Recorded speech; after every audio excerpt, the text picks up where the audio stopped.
তারা শুনবেন, কৃষ্ণকালী মায়ের ভক্তরা, শিবশ্যামা মায়ের ভক্তরা সবাই শুনুন, কিন্তু যারা খিস্তিবাজ তারা এখান থেকে হাট হাট, তোদের মাথায় সব ঢুকবে না।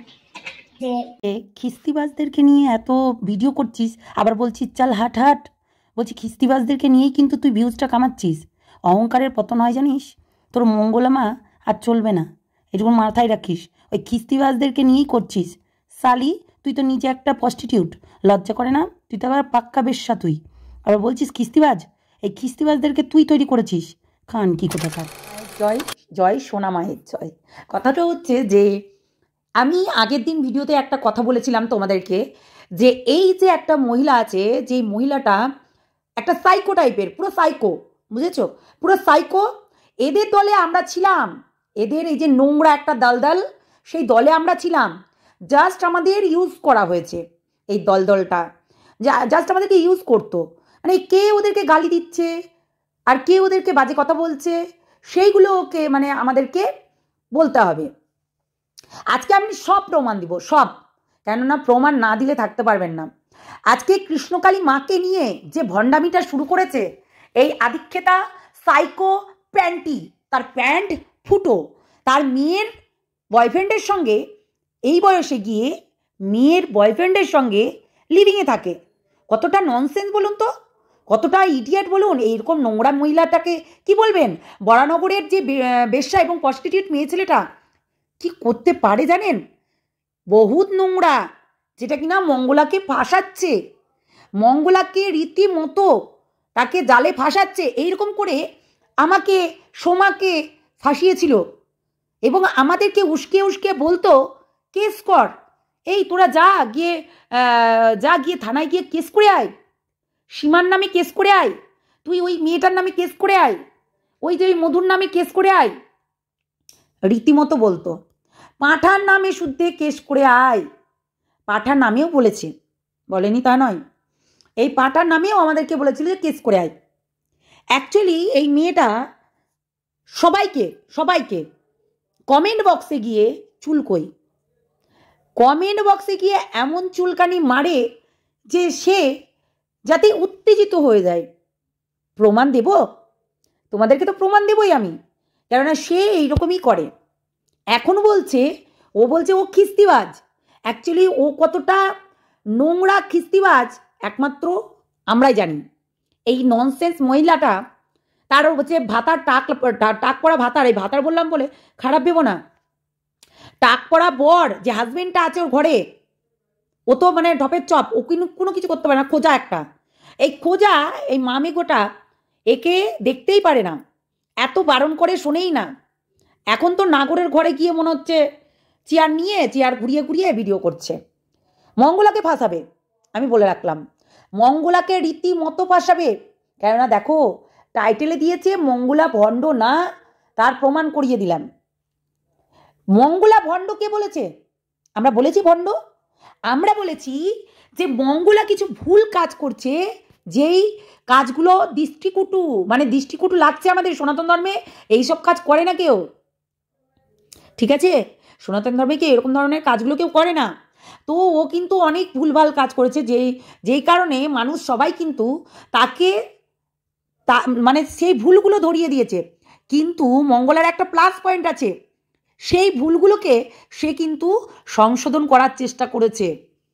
আজকে একটা ভিডিও দেখলাম যেখানে ঘটে ডাব দেয়, ডাব ছাড়া ঘট বসে না। সে যে ঘটই বসাও না কেন, যেহেতু ওখানে মাটির মূর্তি আছে, সেই জায়গায় দাঁড়িয়ে ডাব ছাড়া ঘট বসে না, একটা ডাব লাগেই। আমাদের রক্ষা মায়ের মন্দির আছে, সেই মন্দিরে 1 বছর টানা 1 বছর ওই ঘরটা থেকেই যায়। তো ওই ডাবের বোঁঠাটা না খুলে চলে যায়। কি করি জানো? ওই বোঁঠাটা সমেত রেখে দিই, কেননা ওই বোঁঠাটা তো ফেলতে পারবো না। সেই জন্য এটা যেহেতু পুজো হয়েছে ফেলতে পারবো না, আমাকে এই 1 বছর পর জলে দিতে হবে। সেই কারণে ওই ঘটে যাতে জলটা না শুকোয়, প্রতি শনিবার আমাদের মঙ্গলবার করে, আমার শনিবার করে মঙ্গলবার করে আমাদের আমের শাখা পাল্টাতে হতো। শনিবারে হচ্ছে মায়ের পুজো হতো, তাই শনিবারে হচ্ছে মায়ের শাখা পাল্টাতাম, আর মঙ্গলবারে আমাদের মঙ্গলচণ্ডী পুজো হতো, তার শাখা পাল্টাতাম। 1 বছর এই দুটো ঘর থাকতো। তাহলে আমরা কোথায় তাকে বদনাম করার চেষ্টা করছি? সে একটা গামছার নিচে ওই চেলি গামছাগুলোর নিচে একটা কলা দিয়ে বলছে যে এই তো শোনো, যেখানে তোমার মা মাটির মানে লাড়া দিয়ে, সেই মাকে তুমি এইভাবে মরার মতো রাখতে পারো না। তোমাকে 1 বছর হলেই তাকে বিসর্জন দিতে হবে, দিয়ে নতুন করে আবার মা ঘরে নিয়ে আনতে হবে। তোমার সোনা মা, তোমার ওই মাকে নিয়ে চলে আসো, যেই মাটা ফাঁকা মাঠে পড়ে আছে একা একা, সেই মাকে বাড়িতে ঢাকঢোল বাজিয়ে স্থাপিত করে নাও, তার প্রাণ প্রতিষ্ঠা করে নাও। মন্ত্রতন্ত্র না করলে তো হবে না। তুমি তোমার ব্রাহ্মণ ডেকে একটু প্রাণ প্রতিষ্ঠা করে নাও, ঘট বসিয়ে নাও। দেখো, মাকে প্রতি বছর সেই অমাবস্যা পূর্ণিমা অমাবস্যাতে পুজো হয়, তো সেই অমাবস্যাতে যখন হচ্ছে পুজো করাবে, তার আগে দুধ গঙ্গা জল দিয়ে ভালো করে স্নান টান করিয়ে, ঠিক আছে, তুমি চরণামিত সাঞ্জল যাকে বলে, সেই চরণামিত নামটাও বলতে পারছো না। আমরা তাহলে কি তাকে অপমান করছি? আমরা এই ভুলগুলো ধরিয়ে দিচ্ছি, আমরা তাকে অপমান করছি না।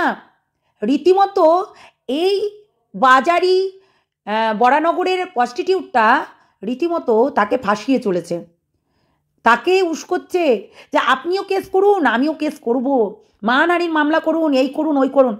কজনাকে করে বেড়াবে? আমি আগের ভিডিওতেও বলেছি, কেউ কাউকে করে বেড়াতে পারে? এ যেখানে যায়, এই মহিলাটা যেখানে যায়, রীতিমতো সেই জায়গাতে গিয়ে প্রত্যেকটা মানুষের পেছনে কাটি করে। এবার কেন বলছি, চলুন আমি দেখাই। দেখুন, এখানে পিঙ্কি পালকে কাটি করছে, দেখেছেন? পিঙ্কি পালকে এখানে কাটি করেছে। দেখেন তো কি কি লিখেছে, ভালো করে পড়বেন কিন্তু। এখানে পিঙ্কি পালকে কাটি করেছে। আর একটু চলুন দেখাই। পিঙ্কি পালকে হয়ে গেল। এইবার বিড়িবুড়ি মানে 63 বুড়ি, তার মানে ওই নামগুলো দিয়েছে, বিড়িবুড়ি 63 বুড়ি, কেননা এর মাথাতে অনেক কিছু আসে। এদের বাড়িতে গেছিল এই যে ফিনাইল বুড়ি, প্রীতমের মা, এদের বাড়িতে এই মহিলাটা গেছিল। জানেন, এই যে মঙ্গলার সবাই ভিউয়ার্সরা, আপনারা জানেন কি যে এই মহিলাটা যার বাড়িতে যায়, তার বাড়িতে খেয়ে দিয়ে এসে আবার তাকেই অপমান করে, পিঠ পিছে ছুরি ভোঁকে, মানে নুন খেয়ে আর কি বদনাম করে বেড়ায়, যাকে বলে বেঈমান, যাকে বলে বেঈমান।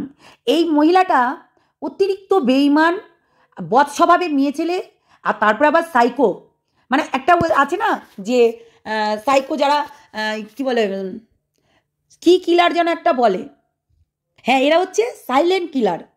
এরা তোমাদেরকে পেছন থেকে উস্কিয়ে দেবে, পেছন থেকে তোমাকে অনেকভাবে মানে প্রতারিত, মানে তোমাকে বলবেই এটা করো, ম্যানুপুলেট করবে, বা যে বলবে হ্যাঁ তুমি এটা করতেই পারো, করো করো করো, ওকে গিয়ে গালি দাও, ওকে গিয়ে তোমরা, আমি বললাম তো সমস্ত কিছু প্রমাণ দেখাতে পারি আমি। হ্যাঁ, আর একটাই আসি, দুটো দেখে নিলে ভালো করে দেখেছো তো যে 63 বুড়িকে কী লিখেছে ওখানে। হ্যাঁ, এইবার আসি এই যে আরেকটা, সেটা হচ্ছে রিম্পা লাইফস্টাইল, তাকেও গিয়ে কেমন করে উস্কোচ্ছে দেখুন, দেখুন কিভাবে উস্কোচ্ছে। মানে এই মহিলাটা সব জায়গায় শুধু চুলকিয়ে আসে। রিম্পার ভয়েসগুলো যদি আমি দিই, আপনারা শুনবেন সেইখানে ও কি কি বলেছে। রিম্পাকে রীতিমতো, মানে মানুষকে বলে না, মানুষকে খোঁচানো বলে না, রিম্পাকে রীতিমতো খোঁচানো। শুনবেন, আমি দেব, অবশ্যই দেব, কেননা এই রিম্পাকে লাস্ট যখন আমাদের কথা হয় না, তার কিছুদিন আগে পর্যন্ত এই রিম্পাকে খুঁচিয়ে এসেছিল। এইটা কিন্তু কেন করেছিল জানি না, কিন্তু এই যে ওর মানে দিন মে ভাইয়া আর রাত কো সাইয়া, এই যে কুলাঙ্গারটা, এই মরকট কুলাঙ্গারটা, এর প্রচণ্ড মানে ক্লোজ আর কি সাইয়া বলে, বুঝেছো, মানে ক্লোজ সাইয়া। তো এই কুলাঙ্গারটা ওকে, রিম্পাকে খুব ভালোবাসছিল তখন। আর এর কাজ ছিল, আমি কি বললাম, প্যান্টির কাজ ছিল, বরানগরের এই প্রস্টিটিউটটার কাজ হচ্ছে রীতিমতো তাকে গিয়ে খোঁচানো কিংবা উস্কানো। যেহেতু প্যান্টি রীতিমতো ওকে খুঁচাচ্ছে, আর ওইদিকে এই যে হচ্ছে মরকট কুলাঙ্গারটা ওকে হাতে করছে, রিম্পাকে হাতে করছে। তো এইখানে বোঝা যাচ্ছে যে এই মহিলাটা কতটা নোংরা, এই মহিলাটা কতটা নোংরা হলে এই ধরনের কাজ করতে পারে। এবং ও যে বলেছে আমাকে যে আমি একটা কমেন্ট করেছি আর ওর জ্বালা ধরে গেছে, সেইটাও দেবো আপনাদেরকে। রীতিমতো এইরকমই করে, সেইটাও দেব, যদি সময় আসে সেইটাও দেবো। কিন্তু আমি রিম্পার ভয়েসগুলো শোনাবো।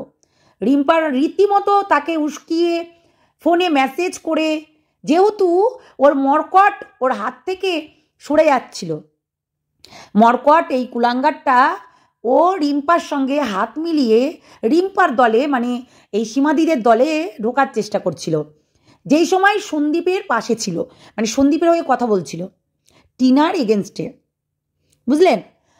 আর বলি মঙ্গলার কথা, মঙ্গলাকে বলবো খুব সাবধান। আমরা মিশেছি, আমরা জানি, প্রমাণ ও কি দেবে? প্রমাণ দেব আমি।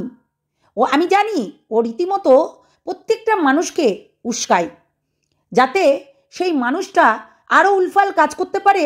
আর ও বরানগরের কোন একটা ওর মানে সাইয়া আছে, সেই সাইয়ার সঙ্গে ওই থানাতে যেতে পারে, আর সাইয়ার সঙ্গে তারপরে ওই কি বলবে লিভিংয়ে থাকতে পারে এবং আমাদের নামে কেস করতে পারে।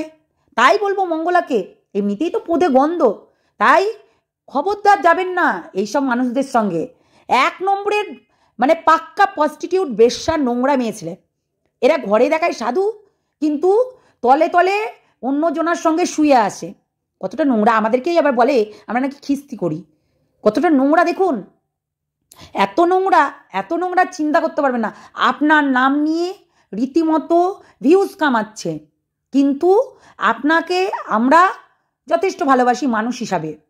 আপনি মায়ের সেবা করছেন, তাতে 2-4 টাকা লাভ হতেই পারে আপনার, তার জন্য না। কিন্তু আমার কাছে বক্তব্য হচ্ছে আপনার যে ভক্তরা আসে তাদেরকে অন্তত 2 মুঠো সেবা দিবেন। এই সেবাটা দিলে কিন্তু আপনার পুণ্য হবে, পাপ হবে না। অনেক ফল, অনেক কিছু, কাপড় জামা, অনেক কিছু হয় যারা গরিব পড়তে পারে না। না না না, টোটো চালককে দেবেন না। কেন দেবেন? তারা তো উপার্জন করছে, 2 হাত আছে। যারা গরিব মানুষ রাস্তায় ভিক্ষা করে খাচ্ছে, 10 দিন ধরে ভাত খেতে পায়নি, তাদেরকে দান করুন। দেখবেন একটা ছিঁড়া, মনে হয় কতদিন ধরে যে সেই কাপড়টা পরছে, ছিঁড়া ভ্যাকবুল্লা হয়ে গেছে, মাথা ঢাকছে তো গা ঢাকছে না, বুঝতে পারলেন? সেই সব মানুষকে দান করুন। টোটোওয়ালাকে নয় যে আপনার ব্যবসার খাতিরে তারা একটু সাহায্য করছে, না, টোটোওয়ালাকে নয়, তাদের হাত আছে, পা আছে, তারা খেটে খেতে পাবে। কিন্তু যাদের নেই তাদেরকে দান করুন, ঠিক আছে? তাতে কিন্তু আপনি পুণ্য পাবেন। আপনাকে সদ্বুদ্ধি দেবো, কোনো সময় এরকম এগেনস্টে আমি কোনো কিছু বলবো না। আপনি যদি মায়ের নাম করে যদি 2 পয়সা রোজগার করেন, তাতে আপত্তি কোথায়? কিন্তু 2 নম্বরই করে না, সৎভাবে করুন। অসৎ করে বলে না অসতের নরকবাস, আর সতের হচ্ছে স্বর্গবাস। তো সেই রকম হচ্ছে কথা, সেই কাজটা করবেন না যেই কাজটা করলে আপনাকে নরকে পৌঁছতে হয়, বুঝতে পারলেন? বোঝাতে পারলাম? হ্যাঁ, এই মহিলাটা কিন্তু প্রচণ্ড ডেসপারেট, একটা ফালতু, একটা বেশ্যা, একটা প্রস্টিটিউট। দেখাই যে খুব ভালো, কিন্তু নোংরা মেয়ে ছেলে, প্রত্যেকটা মানুষকে এরকম উস্কে উস্কে বেড়ায়। তবুও এবার আমি রিম্পার কল রেকর্ডিংগুলো শোনাবো, যেখানে ও রীতিমতো ভয়েস পাঠিয়েছিল হোয়াটসঅ্যাপে, বুঝলে? সেইগুলোকে আমাকে সেন্ড করেছিল। মানে কতটা চুলকানি হলে এর এইসব করে, মানে কুচবি, এতটা নোংরা। যেমন এই ধনঞ্জয়, এই রেপিস্টটা, এই কুলাঙ্গারটা, তেমনি এই বেজন্মার বাচ্চাটা তো সারাক্ষণ এইসবই করে, সারাক্ষণ মেয়েদের পেছন পেছন লেগে বেড়ায়। জানেন মঙ্গলমা, এই বেজন্মার বাচ্চাটা আপনাকে আজকে ও শুধু এদেরকে তাও দেওয়ার জন্য রেখেছে।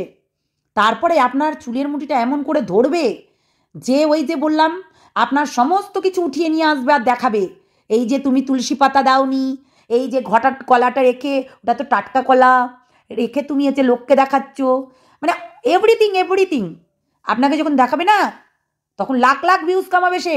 এই ধনঞ্জয় মানে একটা রেপিস্ট, এই নিজেই একটা 8 বছরের বাচ্চাকে রেপ করে দিয়েছিল, বুঝতে পারলেন? তো এদের থেকে সাবধানে থাকবেন, প্রচণ্ড নোংরা। তাই নোংরাদের থেকে দূরত্ব মেনটেন করবেন, বুঝলেন? কেন এরা অনেক কিছুই বলবে, অনেক কিছু বলবে, কিন্তু আপনি এদের কথাতে একদম আসবেন না। আর ভিউয়ার্সদের বলছি, এরা কিন্তু প্রচণ্ড চালাক, প্রচণ্ড নোংরা, যেহেতু একদম শুনবে না। ভণ্ডামির একটা সীমা থাকা দরকার। এই মহিলা, এই বরানগরের এই মেয়ে ছেলেটা, মেয়ে ছেলে বলবো না, এই পাক্কা প্রস্টিটিউটটা প্রচণ্ড নোংরা। সাবধান মঙ্গলা এবং ভিউয়ার্সরা, কখন পাল্টি খায়, কেননা ও নিজেই এই প্রীতমের বাড়ি থেকে খাওয়া দাওয়া করে এসে পাল্টি খেয়ে গেছে। মানে সীমাদির সঙ্গে এত ভালো সম্পর্ক, পাল্টি খেয়ে গেছে। আমাদের সঙ্গে আমাদেরকে ইউজ করে এত ভালো সম্পর্ক পাল্টি খেয়ে গেছে। তাই বলবো সাবধান। চলো, ভালো থেকো, সুস্থ থেকো, সাবধানে থেকো। এবং আমার এই কল রেকর্ডিং মানে রেকর্ডিং ঠিক না, ওই ভয়েসগুলো পাঠিয়েছিল সেগুলো তোমাদেরকে একটু শোনাবো, 2-1টা, বেশি না। চলো, টাটা। বলছি কদিন ধরে দেখছি তোর আমাকে নিয়ে ভারী আবার মাথা ব্যথা শুরু হয়েছে, কিসের জন্য এত মাথা ব্যথা কিসের? আমি খারাপ তো ছিলাম তোর কাছে, বল না, তোর কাছে তো কোনোদিনও ভালো ছিলাম না, খারাপই ছিলাম। তো খারাপই থাক না, কেন ছি ছি থু থু থা থা, কিসের জন্য? তুই কী লাভ পাচ্ছিস বলতো আমাকে বল। নিত্যদিন আমার মৃত শ্বশুরমশাইকে টেনে তোরা বলবি, দিনের পর দিন বলে যাবি। তোদেরকে যখন ঘুরিয়ে বলতে হয় বা বলা হয় তখনই ছি ছি থু থু, কী ভাষা, কী খারাপ। আমি তো খারাপ, রিম্পা কোনোদিনও ভালো ছিল? ভাব না, খারাপই কেন ভালো ভেবেছিস? ভাববি না, এরকম ভুলগুলো করিস কেন? করে আনতাম পিঞ্চ করে করে প্রত্যেকটা ভিডিওতে কিসের জন্য পিঞ্চ করছি? তোকে আমি কিছু বলতে গেছি একবারই? কোনো সময় বলতে গেছি? বিগত লাস্ট কয়েকটা ভিডিওতে পিঞ্চ করে করে কিসের জন্য? আমি তো তোকে কিছু বলতে যাইনি। তার মাঝখানে গিয়ে কন্ট্রোভার্সি যদি পুনরায় স্টার্ট করতে চাই, আমাকে পিঞ্চ করে তোর কী লাভ হয়? আমি তো তোর সাথে কোনোদিনও লাগতে যাই না, ঠিক আছে? পিঞ্চ করিস, শ্বশুরকে টানছিস, ছেলেদের স্কুল, তোর কেন চিন্তা? আমাকে কখনো শুনিস কোনো সময়ের জন্য আমাকে শুনিস যে আমি কখনো তোর মেয়ের বিষয়ে কোনো খারাপ মন্তব্য, কোনো পড়াশোনা, কোনো স্কুল কি না কি কখনো বলতে যাই? আমার প্রয়োজন পড়ে? তোর কেন এত প্রয়োজন পড়ছে? পড়ে না, ভুল পড়ে না, অনেক ভুল চারিদিকে ছড়িয়ে আছে, একটু নজরটা ঘোরা না। চশমাটা একটুখানি চোখ থেকে নামা, আর নয়তো পরে নে আরো ডবল দুটো চশমা পরে নিয়ে আরো 10 জায়গা দেয়। রিম্পা ভুল, সেটা তুই সবার আগে দেখতে পাবি। আর অনেক ভুল আছে, ভুলকে ভুল বলেছিস, এরকম অনেক ভুল আছে রে। সেই ভুলগুলো দেখ না, এত আমাকে নিয়ে ভাবতে হবে না, তোকে অত ভুল ধরাতে হবে না। আমারটা আমি বুঝে নিচ্ছি না। তোর মাথা ব্যথা কিসের মাথা ব্যথা? কথায় কথায় ছেলেরা ডন বস্কে, তোর কি অসুবিধা? কিসের অসুবিধা তোর? কে ডন বস্কে পড়লো, কে কোথায় পড়লো, তোর কিসের এত মাথা ব্যথা বল না? না রে, আমার তোদের মতন ওই রকম পড়ে না দরকার সীমার সাথে গিয়ে কন্টেন্ট করে কাউকে খিস্তি দেওয়ার জন্য, না কারোর সাথে মিলে আমাকে কন্টেন্ট করতে হয়। আমি আগেও একা চলেছি, এখনো একাই চলছি। আমার না সীমাকে দরকার পড়ে মিলে কন্টেন্ট করা, না আমার সঞ্জয়কে দরকার পড়ে মিলে কন্টেন্ট করা। যে যার মতন ভিডিও করে যাচ্ছে, কারোর সাথে আমাকে গুলিয়ে ফেলবি না, বুঝছিস তো? এই সীমাকে নিয়ে প্রবলেমের জন্য তুই আমার উপরে খান মেটাস না। সীমার সাথে সীমারটা বুঝে নে, আমার সাথে মেটাচ্ছিস কেন? আমার সাথে আমারটুকু দিয়ে মেটা। হঠাৎ করে সীমা এলো কোথা থেকে? তোর আর আমার কথার মাঝখানে সীমা কোথা থেকে আসলো? ও তুই থ্রেড, সব কথাকে থ্রেটের খাতায় ফেলবি না। ওইসব থ্রেট ওগুলো আমারও দেওয়ার প্রয়োজন মনে করে না, ঠিক আছে? এই কথাগুলো শুনলে কেউ বলবে না তোকে থ্রেট দেওয়া হচ্ছে। আমি বললাম আমারটা আমার বিষয় ছেড়ে দে না। তোর কিসের মাথা ব্যথা? সব বিষয় তোর মাথা ব্যথা। এখন তোর আর আমার কনভারসেশন, এখানে তুই সীমাকে ঢোকাচ্ছিস। সীমা এলো কোথা থেকে? আমি তো কাউকে ঢোকাইনি। তোর আর আমার কথা হচ্ছে, সীমা কোথা থেকে আসলো হঠাৎ করে? তোর সাথে ঝগড়া না, তোর সাথে কথাটুকুও বলতে আমি চাই না। তোকে খালি আমি এইটুকু জানালাম আমি যে তোর প্রবলেম কোথায় হচ্ছে। তুই দিনের পর দিন আমাকে পিঞ্চ করে যাচ্ছিস, আর কারোর সাথে আমাকে গুলিয়ে ফেলবি না। আমি ওই তোরা যেরকম পরস্পর মিলিত ভগত করে কাজ করতিস, আমি করি না আগে করতাম, না এখন করি না, আগামী দিনে আমার প্রয়োজন পড়বে। হ্যাঁ শিয়াল যেচে আমাকে দেখ কি সব পাঠাচ্ছে, বলে দিয়েছে আচ্ছা করে লিখে এই ভয়েসগুলো পাঠিয়ে দিলাম, বানা কন্টেন্ট বানা।